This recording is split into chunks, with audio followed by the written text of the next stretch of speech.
Well, welcome everyone. Welcome to this panel on, this talk by Ben Giaretta on LinkedIn, how to manage and develop your profile. It's an event that's part of the GAP Symposium 2020, as you can tell from our Zoom backgrounds. And to tell you very briefly what the GAP is about, it's a guide to arbitration places, which has been designed to assist in-house counsel, corporate lawyers, and arbitration practitioners with efficiently accessing key insights into a large range of jurisdictions, including for the purposes of negotiating the choice of arbitral seats and conducting arbitral proceedings in those jurisdictions. As many of you will know, the GAP was nominated for the 2019 GAR Award for Innovation and covers some 60 jurisdictions. This evening, I'm personally and institutionally delighted to welcome Ben. We first met, I think, in Singapore, and then continued our conversations in London. And at least thanks to this sort of technology, we can continue online, which I guess is a positive given the topic. Ben doesn't need an introduction, but if you will allow me, I would still like to say a few words about him. He is a partner and the co-head of international arbitration at Fox Williams LLP. He is also a chartered arbitrator and fellow of the Chartered Institute of Arbitrators, which explains the letters behind his name. And he is the current chair of the London branch of the Chartered Institute of Arbitrators. He has a lot of experience. He's right now based in London, but his geographic scope extends far beyond, and he's as well known in Europe as he is in Asia, and in other parts of the world. So it's quite a privilege for us to have him with us this evening. Ben is not only a practitioner, that would be enough for most of us. He also teaches arbitration for the CIArb and the University of Aberdeen. And I think the only thing I would find to criticize with Ben is that he's a dark blue, but that's a conversation for another time. With that, I'll hand over the floor to him and thank him for this evening. Thank you, Hafez, and thank you very much for inviting me to speak today. This is going to be a talk mostly by me about LinkedIn, but I'd welcome comments, questions, anything else as we go along. So you could put them in the Q&A box as we go along. That'd be great. I'm going to got some slides here, so I'm going to put them up on screen.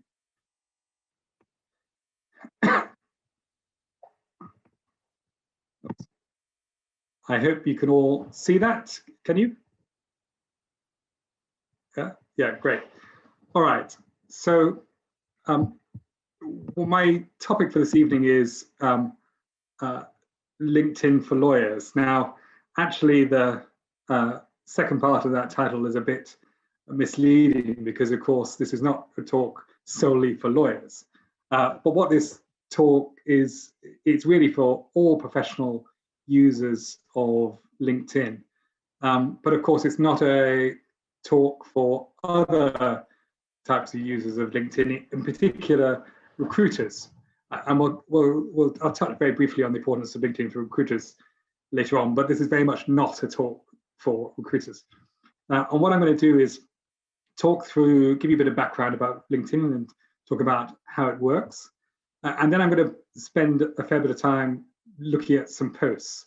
And I must confess that all posts that I've done, now there's a very good reason for doing for looking at posts that I've done. It's not simply self-absorption on my part.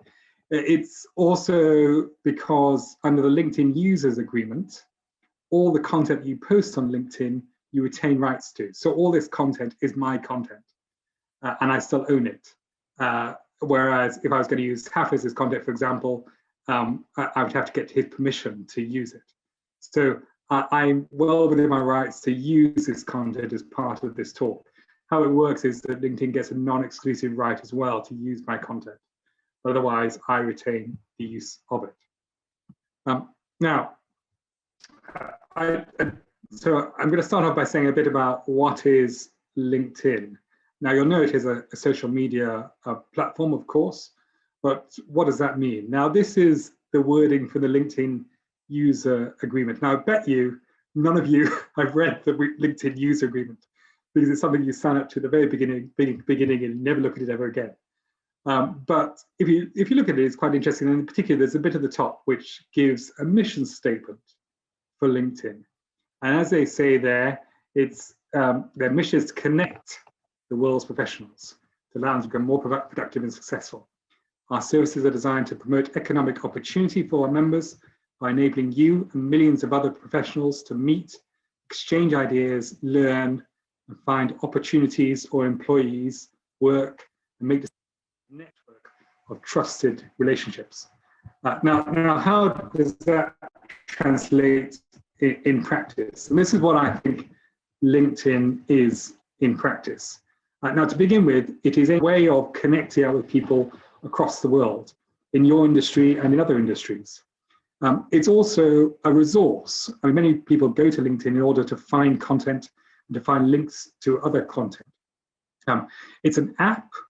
So most people, I believe nowadays, use LinkedIn on their mobile phones. Some of the statistics I'm going to come to, I should say, are a little bit out of date, because LinkedIn was bought by Microsoft in 2016. And prior to 2016, LinkedIn gave out a lot of data about their operations. But since they were bought by Microsoft, they've cut down on the information they've released. So in 2016, the statistic was that 60% of users of LinkedIn were looking at it on their app. And it's believed that that percentage has gone up since then. But still, it's very important to bear in mind that many people look at it on their mobile, and that's significant for the posts that we'll come to in a second. And of course, LinkedIn is a business. I mean, we interact with it on the business, being a source for us, as being a platform for us. Fundamentally, LinkedIn business. And let's just see how LinkedIn makes its money. Now, these percentages, again, come from the pre-Microsoft days, so a few years ago. But I believe that from what I've read, it's roughly similar now. And you'll see that the majority of LinkedIn, the revenue that LinkedIn makes, comes actually from something called talent solutions, which is really selling services to recruiters. So, and it's well over 60% of around 60% of the revenue comes from recruiters, which shows you the importance of LinkedIn these days for the job market. About 55% comes from talent solutions. About 20-30% comes from marketing solutions. So that's people putting adverts on LinkedIn. And then you've got a percentage which comes from the premium subscriptions that LinkedIn sells to you and I. And that's another 20-30%. Now, how does that translate into monetary values? Well, here it is. So starting in 2003, it was bought for $26.2 billion by Microsoft in 2016. And the annual revenue of LinkedIn is currently about $8 billion. And that's gone up. So the year before it was lower, and it's going up and up, which just shows what a huge business it is. And another way of looking at it is in terms of the users. So the latest figures issued by Microsoft in the third quarter of this year shows that there's 766 million users of LinkedIn. Now, of course, Facebook has more, and I think Instagram may have more as well. But in terms of professional users of social media, it is by far the biggest platform. And there was another statistic I saw which said that the average income of a LinkedIn user is $46,000, which is a very high average, actually, when you think about it, when you think of the range of incomes across the world. We are talking about professional people. We are talking about people who have well-paid jobs, and they're all flocking to LinkedIn. Now, just look at the next statistic on this slide. You have 76 million people using it, but only 3 million share content on a weekly basis. Now, again, 3 million is a big figure, but it's a tiny number compared to the 766 million users. So the people who share content, and that's what I'm going to be encouraging you to do when we come onto it, I'm going to be encouraging you to share content. You'll actually fall into a minority of users on LinkedIn. And the final statistic is also very interesting. Apparently, users spend an average of 8 minutes a day on LinkedIn.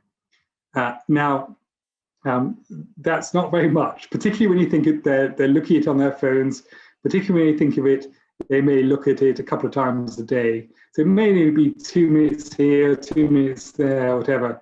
So in terms of when you're posting content and you want people to read that content, you've actually got a very short attention span window to grab them in. And that's something to be aware of when you post content.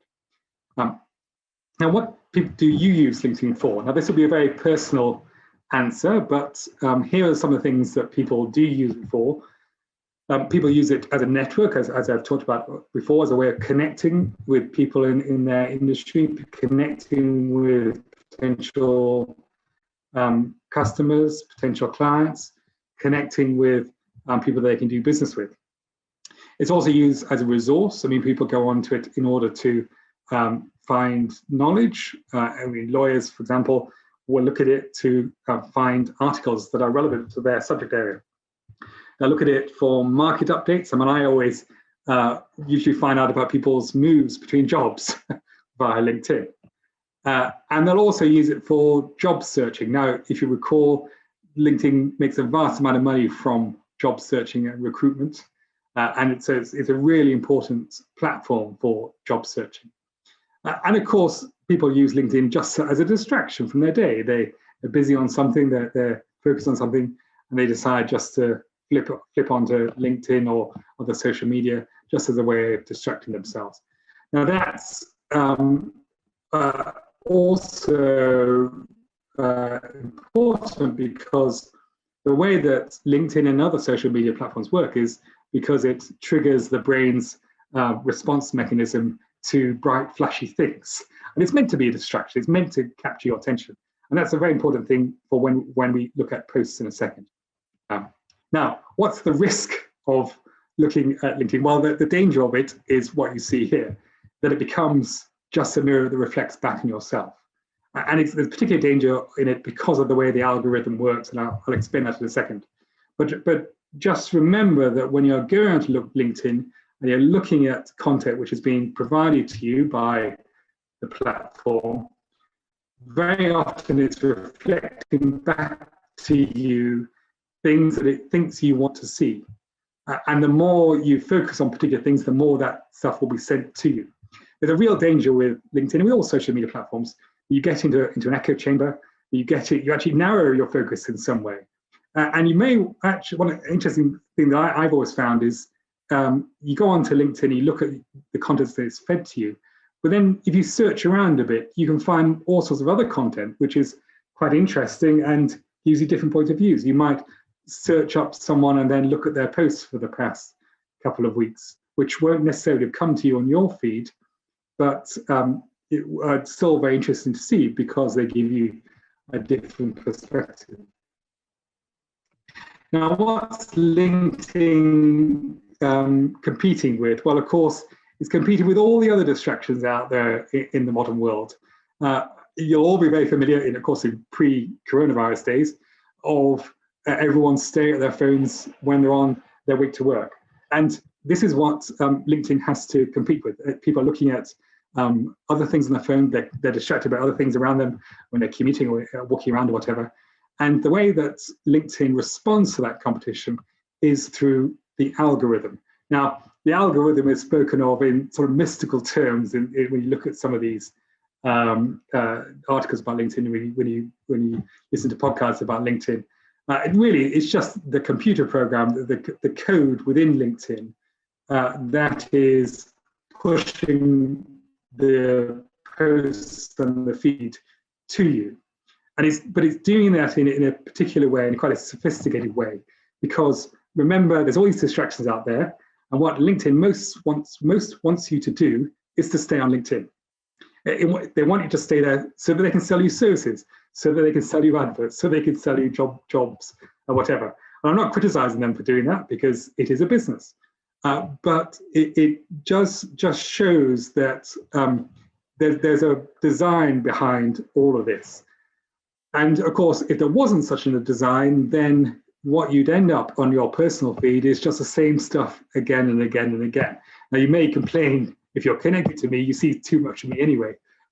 But if there wasn't an algorithm like this which exercised some sort of discrimination over the posts, then you would just see posts from particular people constantly, and you would have no variety. You get bored, you leave LinkedIn, and that's not what LinkedIn wants. So what LinkedIn does is it watches you. And this is again in the user agreement. You've signed up to this. It watches everything you do on LinkedIn. It watches what posts you look at. It watches who you message. It watches what links you click through. And through that, gathers data about what you're interested in and then feeds posts back to you. It also watches the posts that you send out. And this is particularly important when you're thinking about designing posts in a second, as I'll explain in a second, and also explain something that you may have seen on your own LinkedIn accounts. Now, here are a couple of posts that I have done. And you'll have seen this on your mobile, so it gives you some statistics about how your posts do. It's a sort of game you can play in terms of how well your posts do. Here are two posts of mine. Now, one of them on November the 9th got 2,500 views, which I think is pretty good, I'd imagine. The other one got 14,000, almost 15,000 views. Now, why did those posts do differently? And also you see the other one got all these other reactions and comments on whatever. Why is there that distinction between this? And also you have to bear in mind that I have about 14,000 followers of my LinkedIn account. Why is it that the first one doesn't show 14,000 people? Why does the second one show a number above 14,000? And again, it is explained by the algorithm. And what the algorithm does, it puts your post through a series of gates, if you like. So when you put a post out, it monitors. It only sends out that post to a few people within your group of connections. So in my case, I have about 14,000 connections, that I've said, and the post initially will only go out to a few hundred of them. And then what the algorithm will do is monitor those people's reactions to your posts. And if you get good reactions to it, if people start to like it, if people start to comment on it or reshare it, then it will let it out even further and further. So, and it'll monitor it as the hours go on. So that's why the first post I got on the screen here actually got relatively few reactions, and certainly relatively few within a short period of time by posting it. And that's why it was suppressed, relatively suppressed. Whereas the other one got very good reactions when I first sent it out, and then it was allowed out and out further and further and further. So what you're aiming to do when you're putting engaging content out on LinkedIn, and when you want to get your posts read more widely, is to get engagement. And in particular, you want to get engagement at an early stage. So when you put out a post, you want to get engagement within the first few hours, they say. It's no good at just sitting there for hours and no one liking it until 3 hours later. It's got to actually get some reactions in the first few hours. And once that happens, and the gates open and it's spread out to other people, and more people like it, and then it's spread out even further and further. And on the other hand, if you get very little reaction in the first few hours, then LinkedIn the algorithm will just kill it off. So what you want to do is design a post that will get you engagement. Now, engagement, of course, is a very important thing in any event for your use of LinkedIn, because if you're simply putting posts out there and not getting engagement and not using this as a network and not using this for connections, then all you're doing is you're getting stuck in an echo chamber. I mean, frankly, you're completely wasting your time putting out stuff that no one's engaging with at all. You want to be using LinkedIn in order to engage with people who are out there. Now, what do I mean by engagement on LinkedIn itself? Well, there are various different types of engagement. There's the views, and everyone will be familiar with this. These are the big numbers. I should warn you that the big numbers are often deceiving. You may look as if you've got thousands of views, but actually that might just be people scrolling through their phone. And each time that they might pause on your post when they lift their finger, that could count as a view. So it could actually, these views could actually well be meaningless. More meaningful is reactions, because that shows people have seen your post, noted it, and done something about it. And normally it's clicking like, and there's a few other buttons you can click now as well. Even more full of value is the comments that people make. If people take the time to read your post and write something underneath it, that's good engagement. And then even better than that is when people send you a direct message. And that's a really good way for then you to engage with people on a one-on-one basis. Now, LinkedIn values the engagement in the way I've described. So to get through those gates I talked about, actually, if you're getting views, that doesn't count very much in terms of the algorithm. It doesn't actually count very much even if you're getting likes. It's only when you start to get comments that things start to open up. So what you really want to do is get reactions and comments and also messages in due course. I put reshares at the bottom in square brackets because you do see people resharing posts, and all the people who are true experts in LinkedIn say that resharing is a complete waste of time, and you shouldn't bother doing it because LinkedIn doesn't really value it very much, and the algorithm, if you reshare something, you're very likely not to get much at all. So the algorithm just says, well, this is a waste of time. This is not someone really engaging with it. It's not someone really additional content. It's just someone clicking a button without thinking about it. So frankly, I wouldn't bother resharing something unless you got some really insightful comment you want to make about the post, the original post. But then if you do that, then you might as well put it in the comments box. All right, so how do you get all this engagement? Well, here's my little equation for it. I think in order to get good engagement, you need an image. And that's because our brains are wired to see images, and we want to grab people's attention when they're scrolling through their app on their phone. You need good content, and content is key to a lot of this, as I'll come on to in a second. And if you have those two, if you have a good image and you have good comment, then you get what is called dwell time. The dwell time is what the LinkedIn experts call the amount of time that people spend reading a post or focusing on a post. And again, this is something that LinkedIn measures. And the reason why they measure it is that someone could scroll through LinkedIn and click like on every single post without reading any of it. And LinkedIn have realized that people have been doing this and realize that's completely valueless. So that actually they're monitoring you about how long you spend focusing on a post. And the more dwell time there is, the more value they ascribe to that post. And therefore, the wider they will push it out. But of course, dwell time is important for you on a personal basis as well, because if there's more dwell time, it means that you are engaging directly with that person who's reading it, and you can connect with them and you can talk to them. So it's something that LinkedIn wants, but it's also something that you want.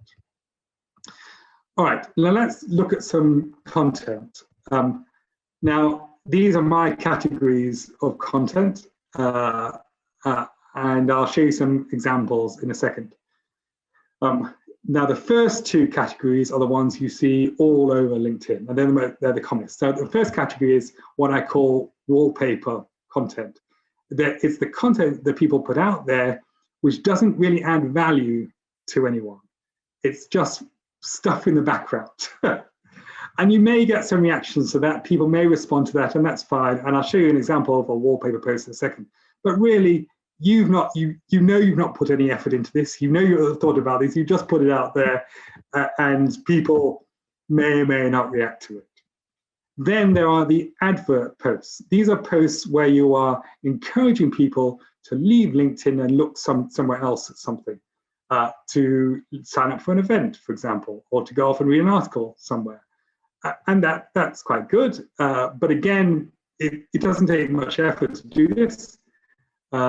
People do it all the time. Those, as I said, those 2 points are the ones you see most commonly because they're easy to do. The third point I've got here is thought-provoking. This is where people are actually thinking carefully about what to write in this post, and they are giving you some original content which makes you think about something, provokes thought in you.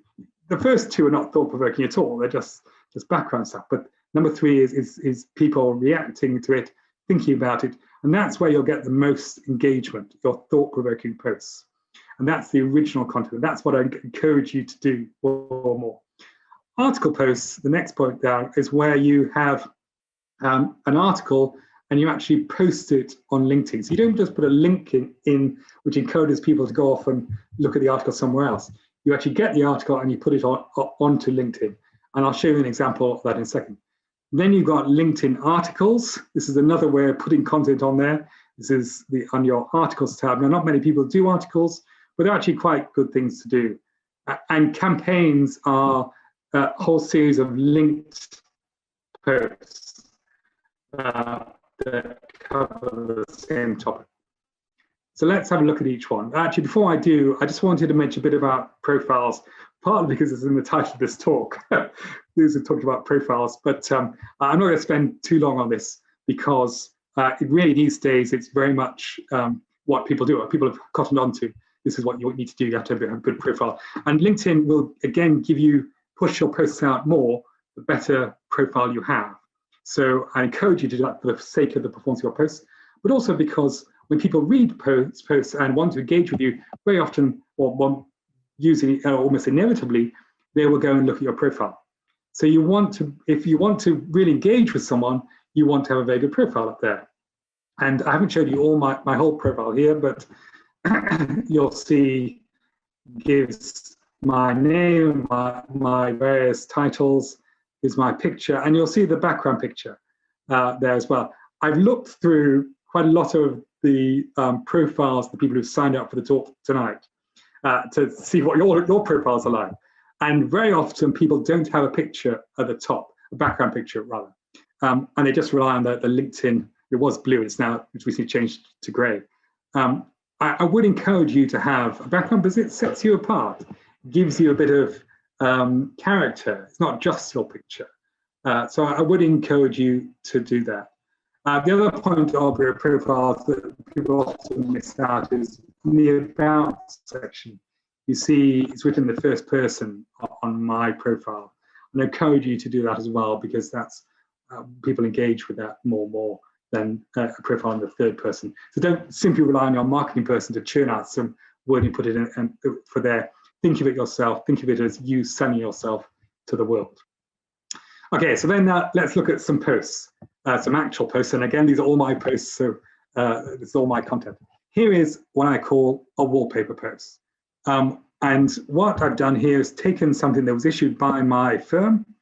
It's a recent thing about the Times Best Law Firms.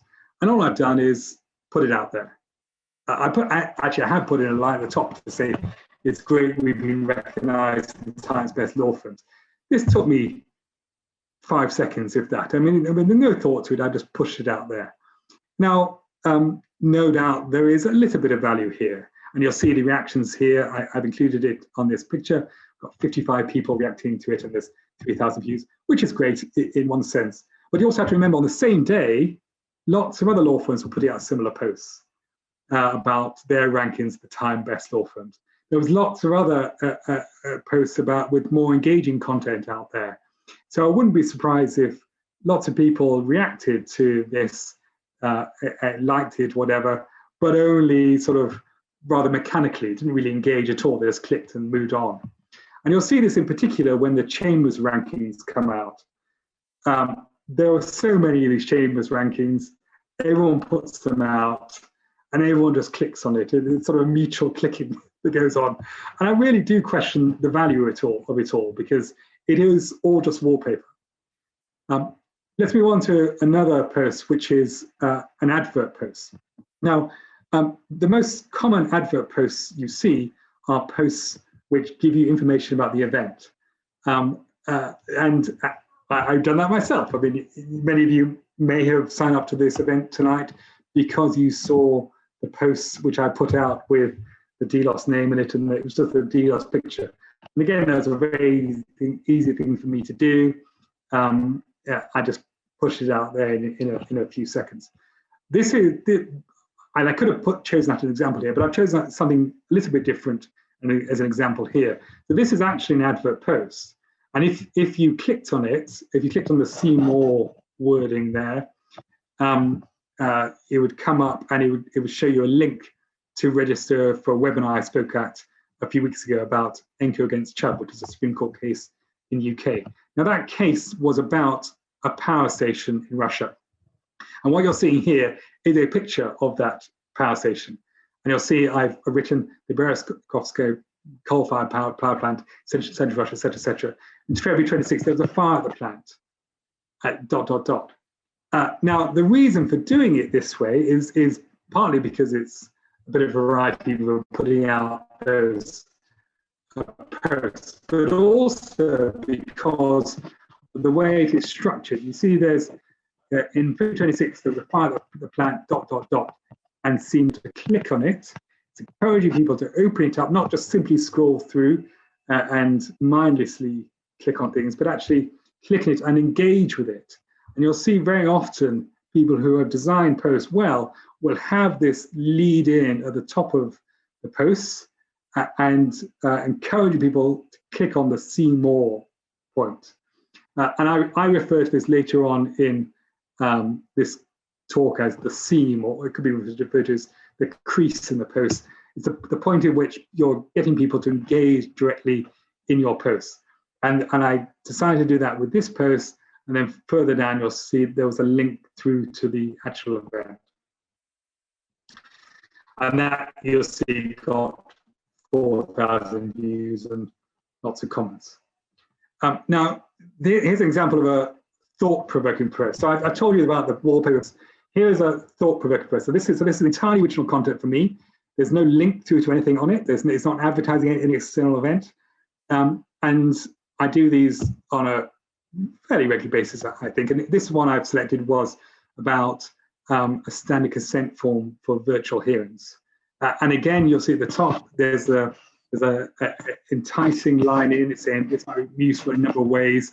So again, encouraging people to click in it and open it up. I haven't got the full post here, but if you did open it up, you'll see I then talk about the reasons for having a standard consent form for virtual hearings. And that's a piece of original content that I put out there.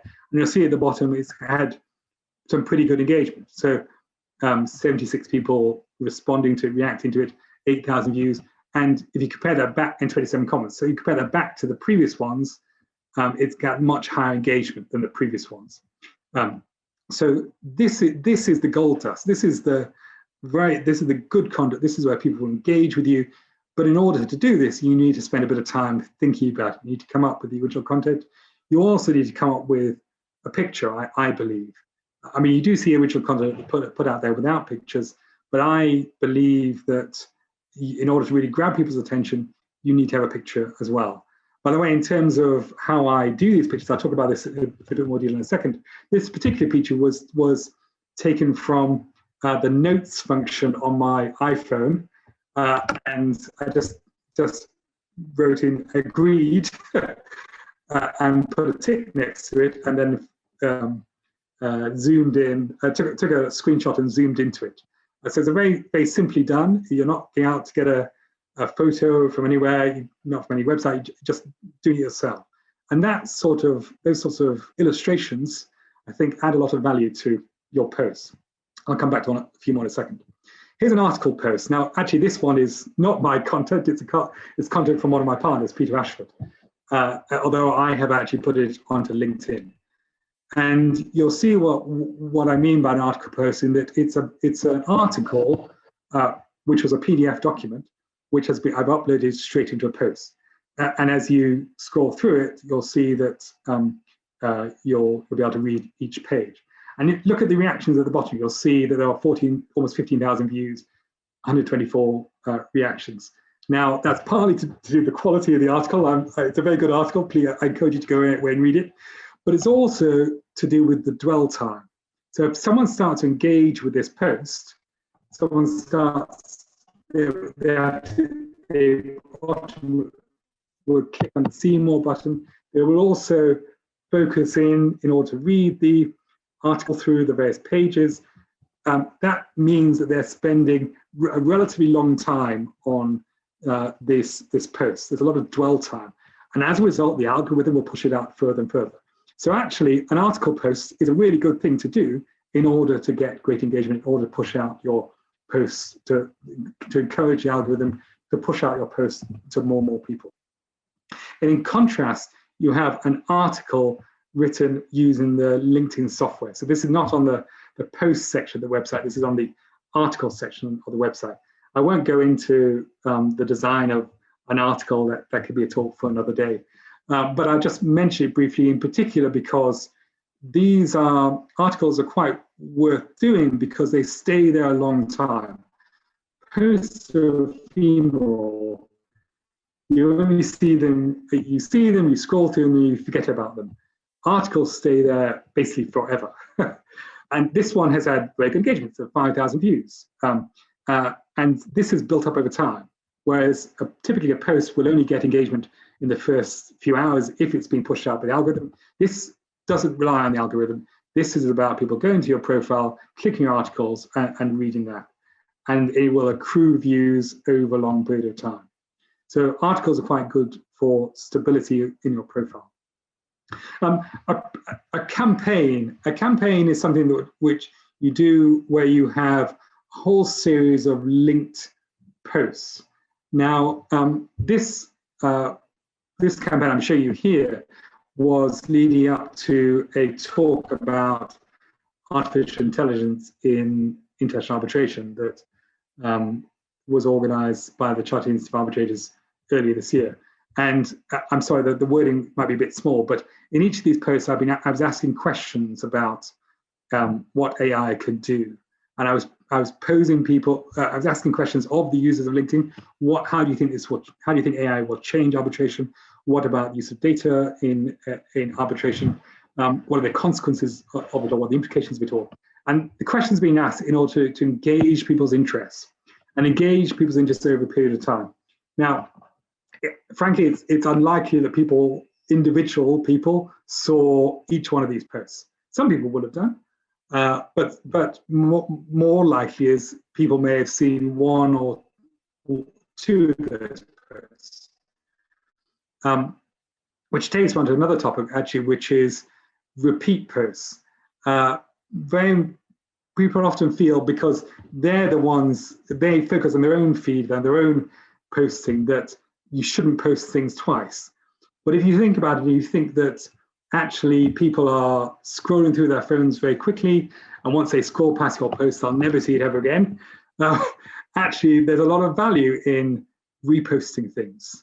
And now, of course, if you repost exactly the same content, the algorithm will push that away because it's saying you're just wasting my time, you're not really engaging. So what you should do is try and repost, but with different content. Now, as it happens with this particular campaign, I did actually do entirely separate posts each time. We do see people who will use the same photos, the same content, just with the words change a little bit. And those count, as far as the algorithm is concerned, as entirely separate posts. And you will then get a way of ensuring that you're grabbing people's attention and grabbing different people's attention at different times. So here are some pictures that I use on my posts, and I'll just talk through where I've got them and what I've done with them. So the first one was used for another webinar I did about virtual hearings. And I took that picture, sorry, I'm looking at the picture which says for sale on it. I took the picture actually from Wikipedia, Wikimedia Commons picture, so anyone can use it. And I've written, obviously myself, over the picture for sale. And that post got a lot of engagement because people were looking at this and thinking, are the Royal Courts of Justice for sale? Sorry, I should have explained to people who are not from England, that's a picture of the Royal Courts of Justice in London. The second picture I used because it was a post about a quote about banks. Banks, I think it said that it's a quote from Robert Frost saying, banks are the sort of organizations that will lend you an umbrella when it's sunny and take it back from you when it's raining. And the context was all to do with renegotiating contracts. Now I got this photo. I thought I should get a photo for umbrella because it linked up with the quote, and I got this photo off one of the resources, the free resources out there, and I use an app called Unsplash, and I've manipulated this photo a bit because I had to resize it for the post. I think I may have changed the color a bit as well. And in order to do that, I used another app called Enhance. I'll come back to those in a second on the next slide. And the final post was again from Unsplash. I haven't done anything to this photo at all. I thought it was a very good, attractive and intriguing photo to use. And I was using it because it linked up with something I put in the post about being a dance of litigation, I think it was referring to. So I put a picture of a dance up there. And in each case, these are photos which grab your attention, which intrigue people. You think, well, what's this person going on about? This is not the normal sort of pictures you see. There's not a normal picture of someone doing a webinar or someone some legal thing. This is different, and therefore it is engaging. So let me just go through a few tips. And then I want to show one more post and then we'll finish. So in terms of content is king. And what is really important for LinkedIn is to personalize it some way. There might be personalization in terms of your own personal thoughts. It might be personalization about your own experience.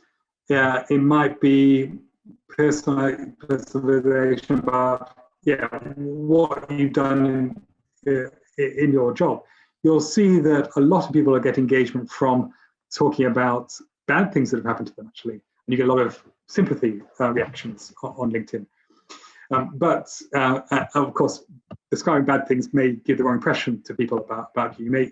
But better, I think, in terms of your brand, is to give some content which is your own personal thinking. It's not simply recycling someone else's thoughts. Pictures, as I mentioned, I use Unsplash. Unsplash is a very good resource because it gives you free photos which you're licensed to use anywhere else. All you have to do is credit where you got it from and who took the photo. So there's no issue there in terms of IP rights, whatever. And Enhance is another app that I use in order to reshape the photos. By the way, I always put the photos in landscape mode, because that means that when you scroll through it on your phone, it takes up the whole screen. Your post takes up the whole screen, rather than having two posts on the same screen. So I might click on the other post, which is not your post. But doing landscape means that it takes up the whole screen. The theme, I've already mentioned, that's where it says see more, .. see more, encouraging people to click in it and open up the post, encouraging engagement. External links, you'll see a lot of people putting in external links. Now, there's a bit of an uncertainty about the effect that external links have on algorithms, on the algorithm. It used to be said that including external links on posts is an absolute no-no because you are encouraging people to leave LinkedIn.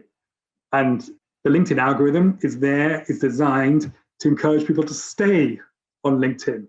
So the algorithm, when it saw external links, would suppress that post because it doesn't want people to leave LinkedIn. Apparently, the algorithm has been tweaked recently because so many people want to put external links onto the posts, and you are allowed to get away with it, and you will still get your post being pushed out even with an external link. But nonetheless, I do advise you to exercise a bit of caution with external links, because it's not really what LinkedIn wants you to do. The way around it that people often advise is you put out a post with the text and then put the link in the comment section beneath. Or you might put out the post originally and then go back and edit it and add in the link. These are two ways around the algorithm's reaction to your external link. Hashtags, you'll see them all over the place. Hashtag ADR, hashtag arbitration, because as you may be aware, people follow hashtags. So if you have hashtags in a post, again, you'll get more engagement. Now, it used to be said that you shouldn't over hashtag a post. You shouldn't have more than 4 or 5 hashtags on a post, because again, the algorithm will say you're just being desperate here. There's no original content here. You're just desperately looking for views. Recently, there's been a suggestion that by people who look into this sort of stuff, that actually you're okay if you have up to 10 hashtags. So you still be okay if you have plenty of hashtags. I mean, really, I think 3 or 4 hashtags is fine. You don't need more than that. Mentions is where you put in someone's name and do it at something. So, for example, the post I did about this event tonight, I put in at Hafez Virjee, and so his name came up in blue, which meant that people would click on his name and go through to his profile. But it also meant that, of course, he was notified that I had mentioned him in his post. And that adds value in particular when that person, Hafez in this case, if he goes onto my post and likes my post, and you get that engagement. Documents, well, that's where, there's the article posts I mentioned where you upload a document straight onto LinkedIn. Videos are good things to do for LinkedIn. They're very engaging, but they're difficult to do, frankly. And as a result, I don't do them very often. But I think I've only done a few of them. Now, if you have a proper professional outfit backing you up, then it's fantastic, and please do it. And also, if you got into the habit of doing it and have all the good equipment, then it works. Most people don't have that. And so they don't really do it, or they don't do it very often. If you do it, I do encourage you to have subtitles on your videos, because remember all those people standing at the train station. Most people look at LinkedIn without the sound turned on. So if you put a video in, very often people won't listen to your words, but they'll read the subtitles. Stories are a new feature on LinkedIn. It's only available on the mobile app. You look at the top of the screen on your mobile, it will have a picture of an individual. If you click on that picture, it will give you a little video, it will give you a little picture about what that person has done that day. Now, those stories are only on the site for 24 hours. So after 24 hours, they disappear, unlike posts, which are still there over time, and unlike articles, which are there forever. And the way that LinkedIn is trying to catch up with Instagram and a few other sites who have a similar feature. The reaction to stories has been a bit mixed, and the value is yet to be seen. But I don't think people will use it that often. Some other tips: use LinkedIn and get a lot of value out of it. To do it regularly. That's partly because people, as I've said, don't look at LinkedIn very often, so the chances of grabbing people's attention is relatively low. But also, the only way you get good at posting things, like anything else in life, is by doing it regularly, by getting practice.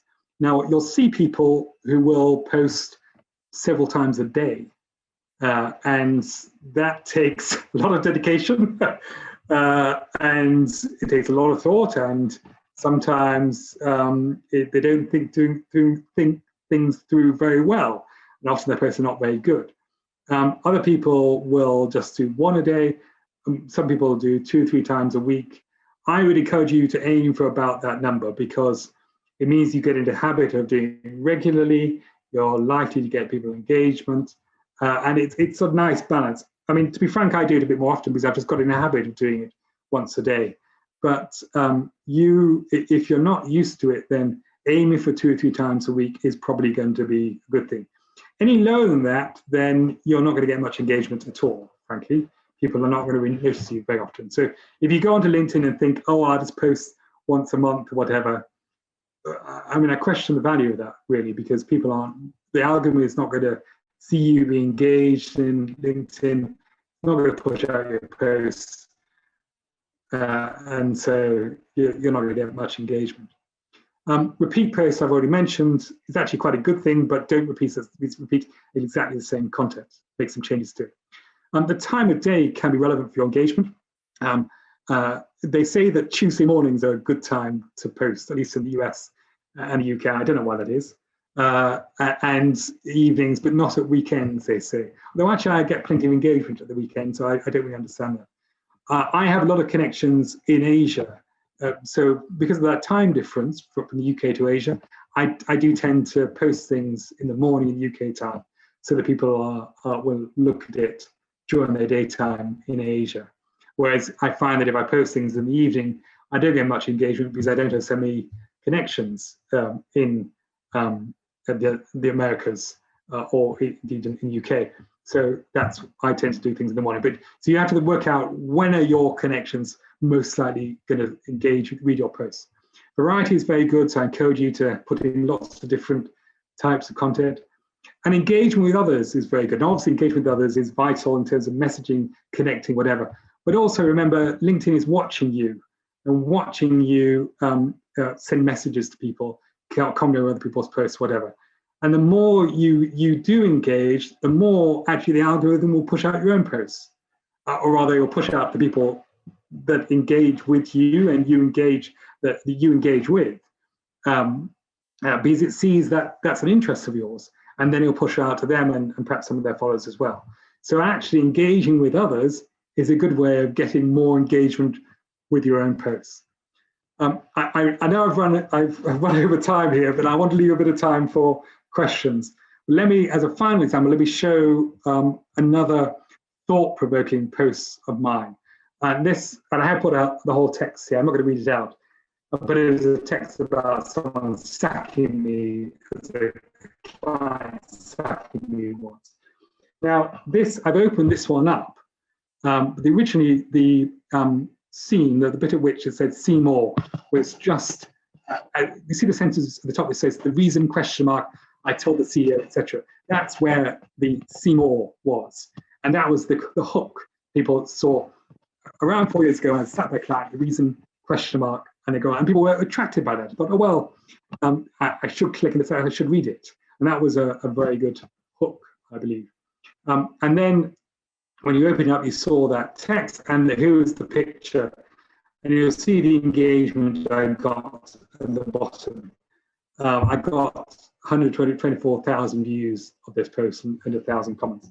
Now, I should also say that this post was written the time it took me to go 2 tube stops in London. So it was done very quickly, which also explains why I have this random photo of someone standing in front of the sunset. I have no idea why I put that in. And I think people read all sorts of meaning into it that I didn't intend, particularly going back to me being sacked by the client and then so on. But it was completely meaningless, to be honest with you. Just some random picture. I'm normally much better at this. I normally do think about my photos, but this was an occasion where I didn't think about it at all, and it got tremendous reaction. But it just shows you, firstly, it's very good to have individual content, personalized content. It's very good to set it up as with a hook like that, and it doesn't take a lot of effort. Once you get into it, once you get used to it, it takes as long as 2 tube stops to propose this stuff. All right, questions? Well, Ben, thank you very much. That was not only interesting, but also entertaining. And we've got, I'll start with a question in the chat, and to all those who are there, please feel welcome to add your questions. The first question is from a colleague we both know, Caroline Croft, who says, thank you for your insights. And would you have any thoughts on posting about one's achievements, or these days, every single piece of good news one might have? So what was the last part of it? You said posting about your achievements, or as we often see on LinkedIn these days, about every single piece of good news or putative good news that people might want to share. Well, I mean, what are you giving people with that information? Say that I won an award, I put it out there. What value is that to you, Hafez, or to Caroline? Yes, people will see it. Yes, people might click like. I mean, they like you. They might say, "Oh, well done," whatever. But will it really register with them? I don't know. I mean, probably not. Is my view. So, I mean, unless it's some outstanding award, if you won an Oscar or whatever. But if you're just getting a ranking like everyone else out there, then what does it really do to enhance your profile and make you stand out or whatever? I mean, I don't say it's completely valueless. So I'm not saying don't do it at all, because you may get some value out of it. But if you're going to invest some time in thinking about a post, then think about some original content rather than simply saying, "Oh, I won some sort of award." Next question is from, I'm guessing, a gentleman named Arun, who says, what real-world impact has increased engagement on LinkedIn had for you? Well, I get invited to do things like this. I think people are not going to give you. I mean, it obviously depends what you want out of LinkedIn and what position you are. If you're in private practice or an in-house lawyer, whatever, what you want to get out of it. I mean, I can tell you as as a private practice lawyer, no one has ever instructed me because of LinkedIn. No one has said to me, "Oh, I've seen your posts on whatever, please do this job for me." But what it has done is increase my visibility enormously. And very often I meet new people and they'll say to me, "Oh, I'm connected with you on LinkedIn. Oh, I read your stuff on LinkedIn." So it has raised people's awareness of me, and that, I suppose, indirectly has led to further work for me. It has also opened up new opportunities in terms of speaking at events like this. Speaking at other events, I get these requests relatively frequently. Not about talk about LinkedIn, but talk about other stuff.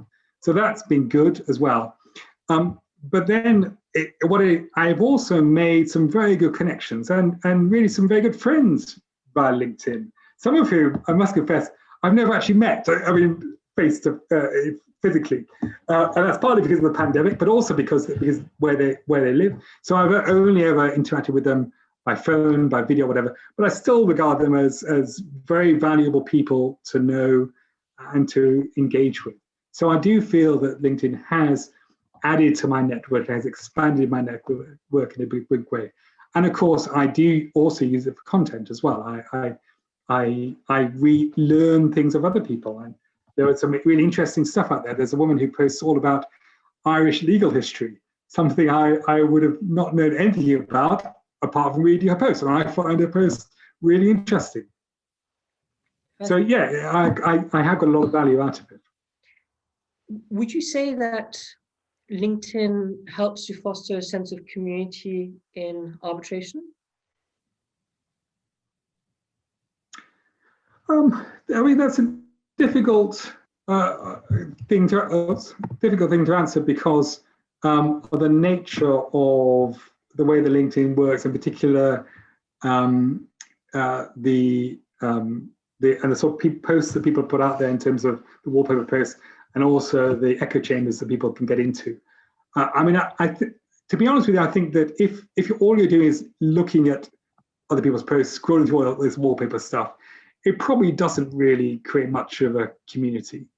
I mean, it might raise your awareness about what people are doing, but do you really feel connected to people in that way? Do you really feel some sort of identity in that way?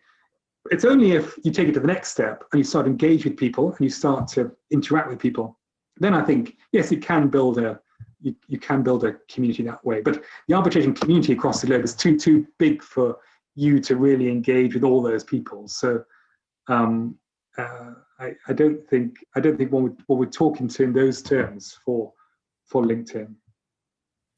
And then maybe to flip one of the earlier questions, to what extent do you think LinkedIn can be valuable as a brain trust? You're looking at something, you want to get people's views and just put them out there to see what people have to say. It can be. I mean, remember, there are limitations. It's a bit like Twitter, but there are limitations in characters you can put out there, both in terms of your person and in the comments. So, but of course, you have you'll have more characters than on Twitter. So you can get in some really good conversations with people. So virtual conversations, in the sense you put out a post, you get various comments, or you comment on other people's posts. And actually, I have seen some very interesting stuff out there. In terms of people's engagements. On the other hand, you see a lot of engagement which is merely thank you or congratulations or this and that, which is fine, but it's not really adding a lot of value. Occasionally you see crazy comments as well. And something to be aware of: if you put a post and some random crazy person puts a comment in, you can delete it. You click on, there's 3 buttons on that comment, you click on it and delete the comment. That doesn't happen very often, actually. More often you see just short comments. And occasionally, as I said, you see some really valuable comments. There was a post the other day by someone in Spain all about Lord Denning, and there was then someone else who I know was adding something else about Lord Denning's background and linked through to various articles about Lord Denning, which I didn't know about, and I read those articles. And I found it really interesting to look into this stuff. One question I've received offline as we're talking is, I'm guessing all of us at this event have received connection requests from people we just have no idea about. And not just sometimes no idea about, it's completely unrelated to anything we do or whatever. How do you do? What's your policy on connection requests? Do you know, I tend to accept most of them, partly because, well, sorry, first thing I should say is that I've switched my buttons around so that the first button you see on my profile is actually follow, not connect. And you can do that. You can change your settings, and people can still connect with me, but they have to know how to do it. And I've only done that because I used to get an awful lot of connection requests, and it was taking a lot of time just responding to them all. But when I do get connection requests now, to be honest with you, I accept most of them because I feel that people do often add value in unexpected ways, and even people who may think don't look very interesting now may be very interesting in the future. So I get lots of requests for connections by students. And it may well be that the students don't have much to add value to me now.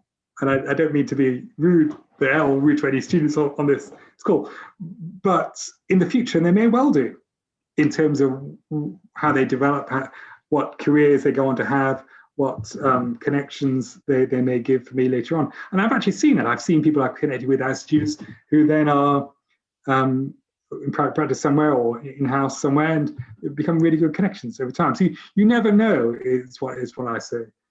On the other hand, I do tend to have some requests because, particularly when people are just trying to sell me stuff, and often they'll put in a message saying, I want to connect because I want to see how we would work together, or I want to, I mean, it's often pretty obvious they want to sell you stuff. And I mean, I could just not respond to their message, but I could just connect and not respond to their message, but sometimes I think I just can't be bothered to connect to you at all. And also, I don't connect to recruiters. I mean, I got nothing against recruiters, really. I mean, they do a good job and they're a very important part of the whole ecosystem of arbitration in the legal world. But often I feel what recruiters want is access to my network. They want to go into my profile and see who I'm connected with and then connect with all these other people. So I often think, well, why am I going to open myself up to it? And why am I going to open up all my connections to these recruiters who are, without wanting to be too rude about it, are being sort of parasitical upon my profile. Although, just to play devil's advocate on that, if you had 20 connections and clearly all of those connections are chosen, when you get to several thousand, let alone 14, then is there still value for the recruiters in browsing through your connections? Well, maybe not. And maybe if they do connect with me and they realize how many connections I've got, perhaps they'll be disheartened by it. Yes. I mean, you're quite right about that. But still, I don't see any particular value for me in connecting to them. I mean, there are some recruiters that I know personally who have actually helped me move jobs, and I'll happily connect with them because I know them on a personal level. But if it's a random recruiter that I don't know, I just don't bother. In terms, I mean, your connections and your followers are interesting because, of course, people say, oh, you should only connect with people you know. And I mean, they have to be real connections, real life connections. And some people do that, and which is why you'll see people with connections of only 50 or 100 people, whatever. I take the view that actually LinkedIn is a way of getting to know more people. So as I said, generally I will accept most people who want to connect with me because I feel they've got something to add to me, whether it's by direct engagement or by me reading their posts or by them reading my posts. So I think there is value to all these connections. You'll see I have 14,000 connections, but there are people who may be on this call here who have even more connections. And then there are people like Richard Branson who has millions of followers. Rather, LinkedIn has a 30,000 limit on connections, and above that it has to be followers. One question I've seen asked about LinkedIn is, to what extent should you, and this goes back to the first question indirectly, to what extent should you only be posting positive information or information that could put you in value as opposed to showing your vulnerabilities? I thought you were going to say what should you be posting negative thing about other people? I mean, that's a no-no. And also, if you look in the user agreement, it says that if you do make negative comments about other people, you'll be kicked off the site. You'll be banned from LinkedIn. So don't do that. In terms of comments about yourself, well, in one way of looking at it is that it does personalize it. It makes you more human. I mean, let's take someone who just puts out positive messages all the time, and very often they're corporate positive messages saying, "Isn't my firm wonderful? Isn't my company wonderful?" Blah blah blah. Now that's all very well, and it does add value to them, I'm sure, but it doesn't really help you connect with them. It doesn't really help you get to know them in some ways. So I think that showing some different sides to you, positive and negative, it can be a very good thing. On the other hand, if you get a reputation for posting lots of negative things, then perhaps people will have a different impression upon you. That might change your brand in many ways. So you'll see that what I do is I do share a lot of thoughts I have. I share some negative things about it as well. That's how I sat by a client. But I usually switch around to a positive later on in the post. Or it's not too negative or something. It humanizes me, I hope, without painting too negative a picture of me. So personalization is the main thing here. So not necessarily negative. It could be negative, but it could also be something else. But I think it's important to show yourself as truly a human being and not some corporate drone. I have two more questions for you, and I'm just aware of time as well, and that it's probably getting quite late for you, but if you allow me, I have two more questions that are related. One is by a person I'm going to apologize in advance because I'm probably going to mispronounce her name, Kwesi Daje-Yoke, who says, what kind of posts are most likely to improve networking among lawyers across borders? And the somewhat related question is, from your experience being based in the UK, being based in Singapore, have you noticed different usages and attitudes towards the use of LinkedIn?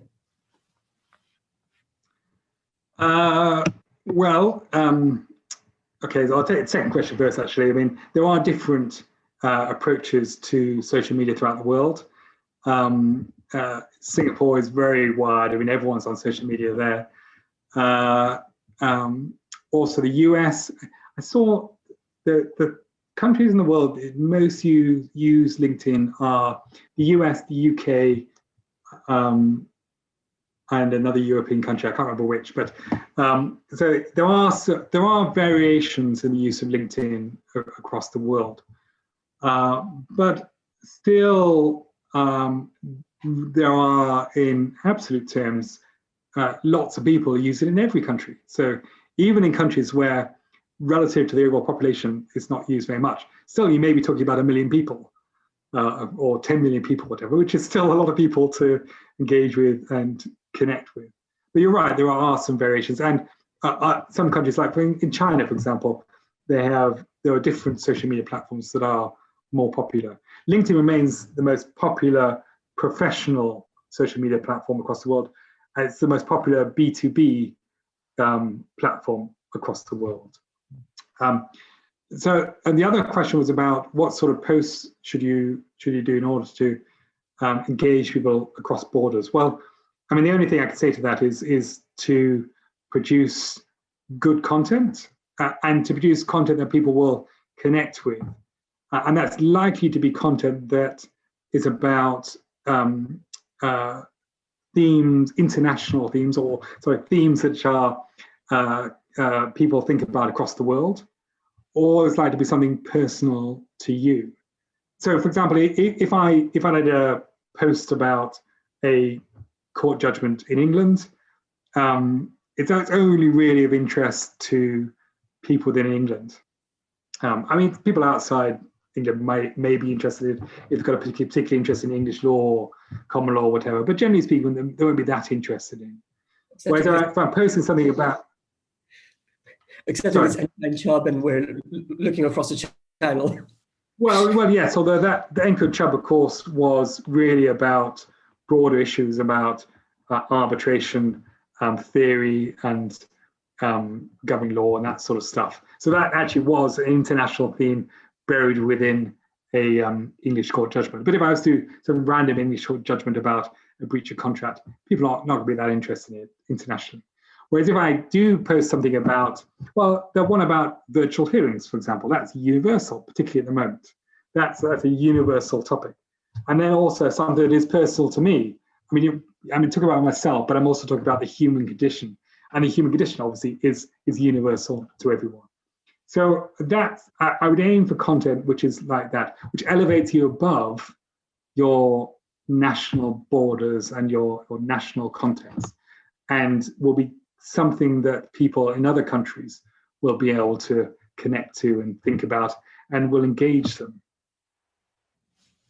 Thank you, Ben. I really enjoyed that. I'm sure many others did, and I'm sure, well, I'm glad this is recorded because I'm sure it will be of benefit to a lot of people. Would you have a parting thought for us before I wrap up? Well, only that it's that last point, engagement is key. Don't go onto LinkedIn and put stuff out there and think that just because you posted something, the whole world will see it. And don't feel pleased with yourself just because you put a post out there. What you want to do is put posts and engage people. Engage people by getting people to comment on you and by commenting on other people.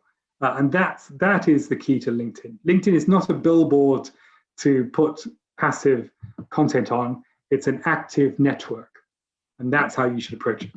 May I just plot that slightly? Because I'm going to guess that a number of people who are with us right now, who are going to listen to this, are going to say, okay, but how do I know what will engage others? Is one test to say, if someone else posted this, would I feel engaged? Partly. It's also, you learn by experience and by posting regularly. If you do post 2 or 3 times a week, as I've suggested, you will then get people engaging with that, and you'll work out what people will react to and what people won't react to. You'll also work out what times of day are best for you personally to post at. So you will learn by doing this. So that's the best advice I could give. I mean, you can look at websites and you can see suggestions for content or whatever. Most of those websites are written by marketing people who are not lawyers, who not inhabit our world and can't really give you any concrete suggestions about posts.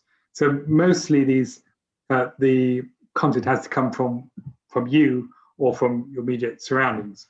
And then you'll only know what content really works by trying things out, by putting things out there. Don't be afraid actually to put stuff out there. I mean, you see some people will be very hesitant about putting posts out there. They'll only put out the posts which they think are safe or they think are adverts or whatever, or the wallpaper stuff.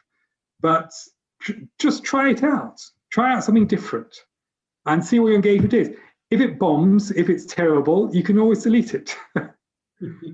or you might find something that people really engage with, and therefore you can go on to do something similar the next time around or whatever. So, but yeah, I encourage people to try it out. Thank you, Ben. Thank you for everybody who connected, whatever time zone you're in. I know some people have joined us quite late to take the benefit of Ben's insights and experience.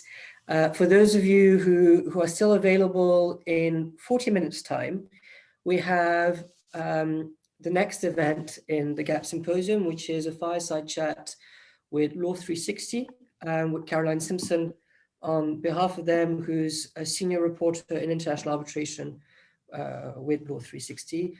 Kiran Gore, who's a senior editor with Kluwer Arbitration blog, and Miriam Sears, who practices with Tories in Toronto and is vice president of the ICC National Committee for Canada, and coming back to Delos, is a regional editor of our Guide to Arbitration Places.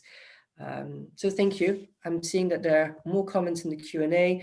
There was a thank yous, and I'm sure you'll be getting a lot of messages after this, especially now that you've told us to engage. So with that, I wish everybody a good rest of the day.